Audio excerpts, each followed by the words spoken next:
When I was 15, my parents went away for the weekend. They had taken a short trip upstate for my dad's birthday. It was just a 2-night getaway, and they left me home alone. It wasn't the first time either. By that age, I was pretty independent, responsible, and I had proven I could handle myself. I didn't mind it, honestly. Being alone gave me a chance to stay up late, binge Netflix, play some Xbox, and just enjoy the peace and quiet. We live in a small rural area just outside Albany. The kind of place where houses sit far apart and you don't see many cars pass after 9 p.m. Our house is surrounded by trees, and at night it gets pitch black out here. But I never really found it creepy until this one weekend. It was Saturday night, about 11:30. I was in my room on the second floor, just finishing an episode of Stranger Things, when I heard something. 3 slow knocks on the front door. They weren't loud, but they were deliberate. I paused the show and just sat there, frozen for a second. It was too late for anyone to be stopping by, and I hadn't ordered anything. No deliveries. No friends were coming over. I walked slowly down the stairs. Everything was off except the living room lamp. And as I reached the foyer, I stood there quietly, just listening. Knock, knock, knock. Again. Same rhythm. I didn't look out the window.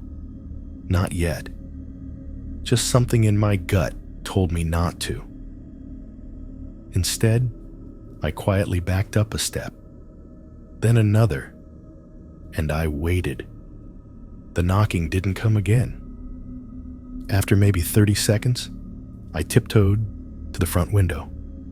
It has blinds, but they were tilted just enough for me to peek through. I leaned in slowly and looked out into the porch light. No one. But I swear to you, just as I was about to pull away, I saw something shift at the edge of the yard.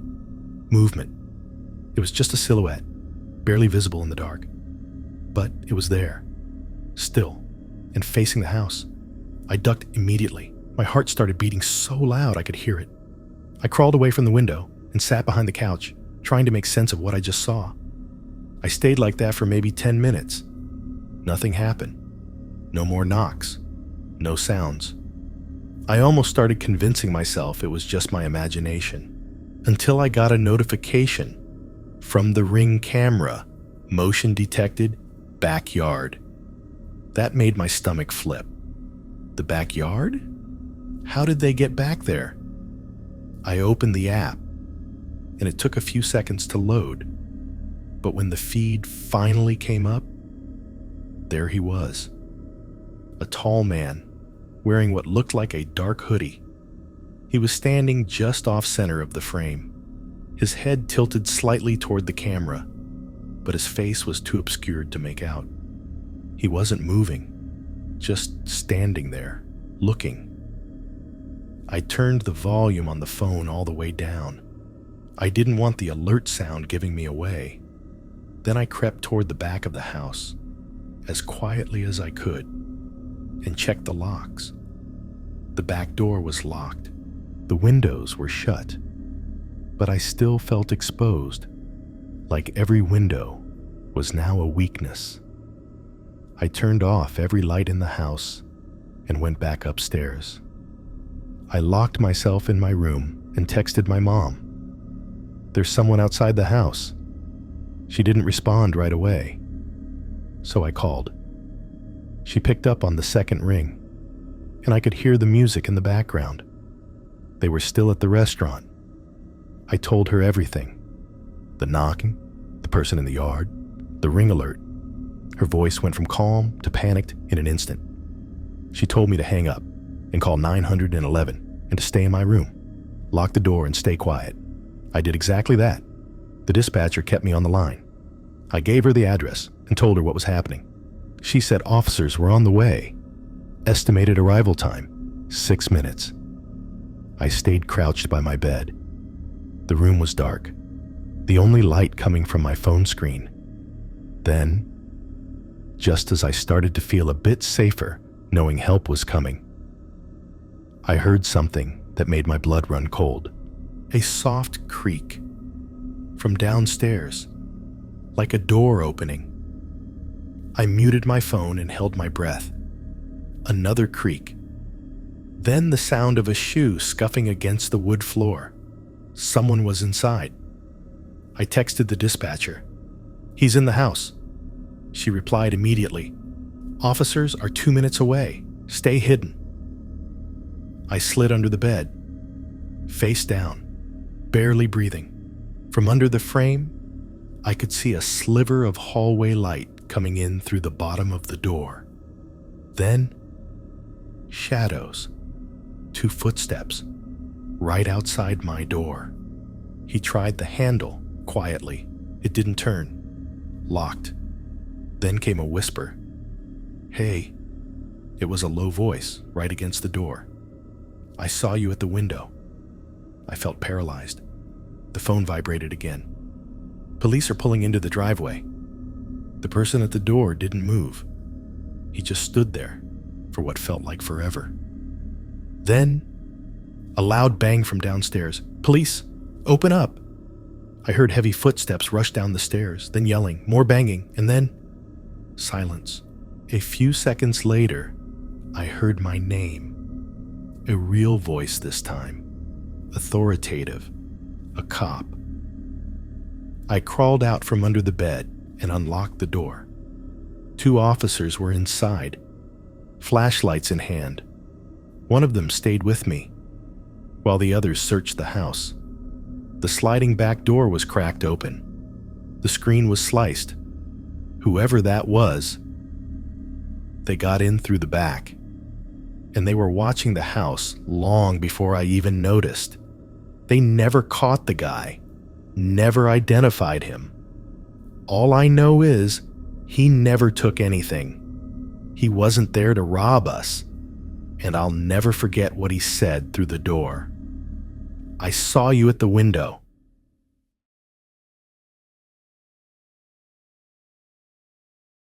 That night, when I was a teenager, my parents and I moved from California to a secluded area in North Idaho. My parents had just retired and built their dream home deep in the backcountry. We had no neighbors in sight, just forest. Endless, dense forest that backed right up to national parkland and paper mill logging grounds. The house was massive. 2 stories, a gym, a full bar and pool room, and a legit movie theater setup in the basement. It felt like the kind of house people dream of. Remote, quiet, perfect, or so it seemed. I was dating my high school girlfriend at the time. One night, while my parents were out on a date downtown, I invited her over to hang out and watch a movie. We were completely alone. I cracked open a beer.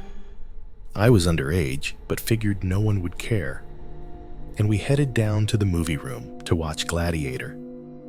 Everything started out normal. But somewhere around the midpoint of the movie, maybe close to midnight, something switched in me. Out of nowhere, I was overwhelmed with this fight or flight feeling. It was like my body sensed something my brain couldn't see. My heart was pounding, and I kept glancing at the uncovered windows behind us that looked out into the pitch-black woods. I didn't want to freak out my girlfriend, so I kept it to myself. In fact, things got a little heated between us during the movie, but the whole time, I couldn't shake the feeling that we were being watched. I didn't know from where, but I knew. After the movie ended, I walked her upstairs and out to her car. The house was dead quiet again. She drove off, and I turned to go back inside when I remembered I'd left the bar, pool room, and movie room lights on. So I went back downstairs. I turned off the lights in the movie room first, then paused. My eyes drifted to the large window that looked into the backyard, and that's when I saw him. He looked homeless. Wild hair, filthy clothes, But what froze me in place was his expression. He had the biggest, creepiest smile I've ever seen, with wide, staring eyes that looked absolutely deranged. And in his hand was a knife. He was gently tapping it on the glass, over and over. At first, I thought I was hallucinating. I slowly backed away and went to the bar room to shut off the rest of the lights. That room has a sliding glass door that also faces the woods. I flipped the switch and watched in horror as the man calmly walked from the window to the door, still smiling, still staring. At this point, we were less than a foot apart, just the glass between us. He didn't try to get in. He didn't move at all. He just watched me. I went upstairs without a word. Right then, my parents were walking through the door. I told them, "I think I need to go to the psych ward or something. I swear I just saw a guy with a knife watching me outside." My mom went pale. My dad's eyes narrowed, and without a word, he went to the gun safe, grabbed his rifle, and stormed out to check the property. I asked my mom what was going on, and she said, "There have been a few break-ins in the area. A guy wandering through the woods, trying to get into homes. The description you gave matches exactly. The police were called, but they didn't find anything. No signs of entry. No footprints. Just cold, black woods. That should have been the end of it. But it wasn't." That night, as I tried to sleep, I could hear a light tapping sound beneath me. My bedroom was on the second floor, directly above the movie room. It sounded like metal, gently tapping glass. I tried to convince myself it was nothing. The tapping lasted for hours. This happened night after night for weeks. Sometimes it would stop. Sometimes I'd wake up at 3 a.m. and hear it faintly again. I even thought I heard footsteps on the roof one night. I checked the windows, but I never saw anyone. Still, I couldn't shake the feeling that I was being stalked, watched. Then winter came. My parents had to go out of town for a few days, but they were still nervous about what had happened. Before they left, they gave me a shotgun, just in case. We also had a big Rottweiler, sweetest dog you'd ever meet, and totally silent, unless something was really there. One night, while I was home alone, I heard slow, crunching footsteps in the snow outside, heavy and deliberate. The dog stood up, ears perked, and began growling, low and deep, at the front door, then barking, ferocious, loud, and non-stop. He only ever did that when he saw something real. I stayed silent. I didn't want whoever was out there to know I was home. I didn't move. Then came the knock, slow, hollow, and taunting. I didn't answer. I slept with the shotgun next to me that night, door locked, blinds drawn, dog at my feet. The next morning, I went outside and saw something that made my stomach drop. Footprints. Fresh human footprints circled the entire house. They stopped at every single window, like someone was trying to look in, searching for me. I followed the prints around the property, and they eventually led into the forest. I followed them maybe half a mile before they started to zigzag, veer off, loop back, like whoever made them was trying to throw me off their trail. I turned back. Something told me it was a bad idea to keep going. That night, the tapping came back, louder this time. I knew it was him. I unlocked my door, grabbed my shotgun, and stepped onto the second-story deck.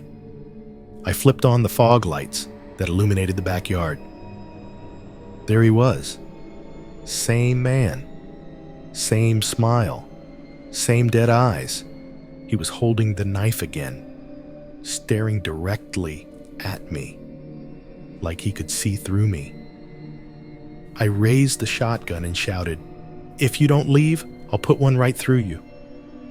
He didn't move, didn't flinch, just stared, unblinking, grinning. I fired a warning shot into the air, and I finally got a reaction. He staggered a bit, then slowly backed into the woods, still facing me. That's when I decided to unleash the dog. I sprinted downstairs, threw open the sliding door, and let him loose.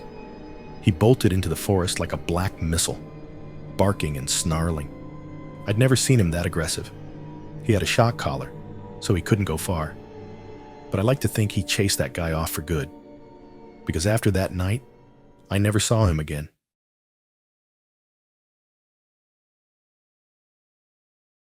This happened in March of 2022, during spring break. I was in my second year of college. My friends and I, 6 of us total, decided to rent a cabin out in South Carolina for a few days, just to get away from everything. No school, no stress, no phones. It was supposed to be one of those quiet trips where you drink too much, play music too loud, and maybe make some memories you'll laugh about later. There were 4 of us guys, me, Matt, Chris, and Tyler, and 2 girls, Jess and Sarah. We'd all been close since freshman year. The cabin we picked was stupid cheap for its size. 2 stories, a wraparound porch, 2 bathrooms, and listed as being on private land near a lake. It was way out there.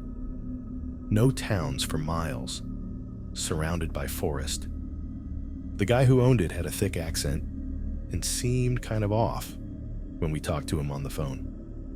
All he said was, "Just don't go wandering too deep into the woods. Some old stuff back there. Wells, busted fences, snakes. You don't want to get turned around?" We laughed about it. Thought he was just trying to add some spooky southern charm to the trip. But when we got there, it wasn't funny. The drive took forever. GPS gave out an hour before we arrived. The last part of the road was just dirt and gravel, barely wide enough for 1 car. Trees got thicker the closer we got.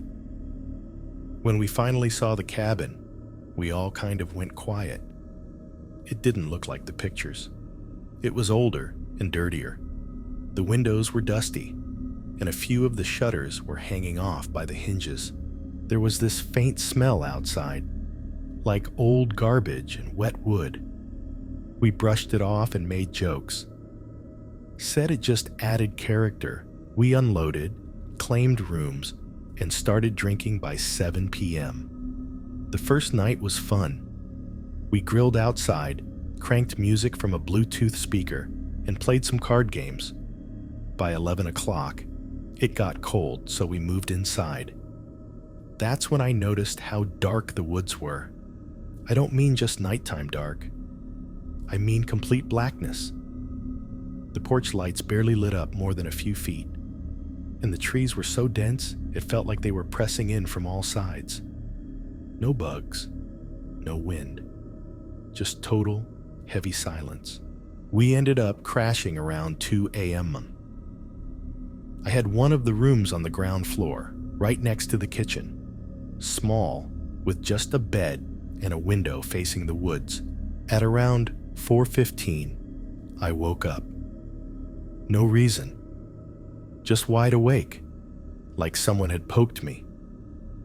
I laid there for a second, heart beating fast. Then I heard it. Tap, tap, tap. I thought it was the heater at first, but then it repeated. Steady, non-metallic, non-mechanical. It sounded like fingers. I looked at the window, and there was a man standing there. He was pressed up against the glass, face almost touching it. Pale skin, wild hair, no shirt, just staring in. His mouth hung slightly open, like he was breathing through it. His eyes were wide. He didn't blink. He didn't move. He just stood there and tapped, soft and slow, like he was trying to tease me. I felt like my body locked up. Then the tapping got a little faster. I whispered for Matt, who was sleeping on the couch outside my room. I said his name again, louder.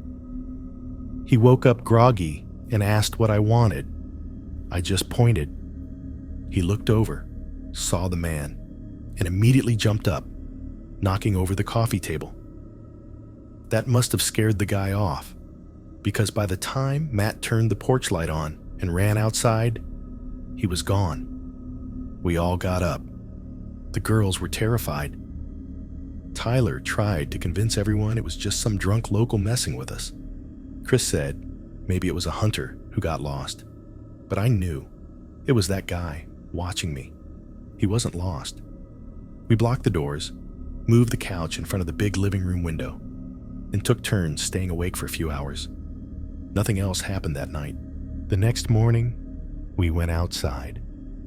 There were footprints, bare, human footprints, circling the entire cabin. They stopped at every window, every single one, even the little one above the upstairs shower. That should have been it. We should have left, but we didn't. We were dumb and stubborn, and we stayed. Night 2 started the same. Drinks, music, fire pit, but the energy was different. Everyone kept glancing at the woods. Jess didn't drink, and Chris kept his hunting knife on his belt. When we finally went inside, we locked every window and double-checked the doors. Around 3:30 a.m., Matt went to the kitchen for water. He stopped in the hallway and called my name. I got up and saw him standing there, pointing. There was someone in the kitchen, the man from before. But this time, he was inside, naked. His back was to us, covered in long, raw-looking scratches. He was standing in front of the fridge, staring at it like he didn't know what it was. He made this slow, swaying motion, like he was rocking on his feet. Matt didn't speak. He just backed up. We all gathered silently at the hallway entrance. I had a pocket knife. Sarah had the fire poker. Chris grabbed one of the chair legs he'd snapped earlier, trying to be funny. We turned on the light. The man was gone. The back door was wide open, but it wasn't broken. It wasn't forced. It was just open. We left 20 minutes later. No one argued. We packed only the basics: wallets, keys, phones, and drove through the woods until we had enough signal to call the sheriff. When we met the deputy at a diner off the highway, he didn't look surprised at all. He asked if anyone was hurt, then said, "Yeah, we've had some trouble with folks squatting up in those woods, not always right in the head." We tried to explain. It wasn't just some homeless guy. This man watched us, came back 2 nights in a row, and had a key or somehow got inside. The deputy just nodded like he'd heard it before. When we mentioned the owner, his face almost implied that he knew the guy. The listing disappeared a few days later, completely wiped from every rental site. We never got answers, never got a call. We never even got our deposit back. But that face, the way he looked at me through the window, I still see it sometimes when I wake up at night. We don't talk about that trip much anymore. But as far as I know, none of us have been back to South Carolina since.